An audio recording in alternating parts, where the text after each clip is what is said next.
Bismillahirrahmanirrahim. Assalamualaikum warahmatullahi wabarakatuh kepada semua followers J. Ibrahim Al-Islam. Apa khabar?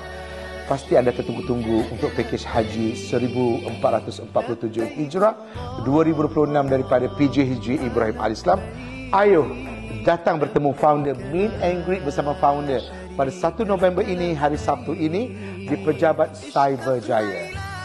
Terus tekan nombor di bawah atau terus ke inbox untuk RSVP anda. Masya Allah, tabarakallah. Labbaik Allahumma labbaik, labbaik la syarika laka labbaik. Innal hamda wa ni'mata laka wal mulk la syarika lak. نشتاق إليك ويصبر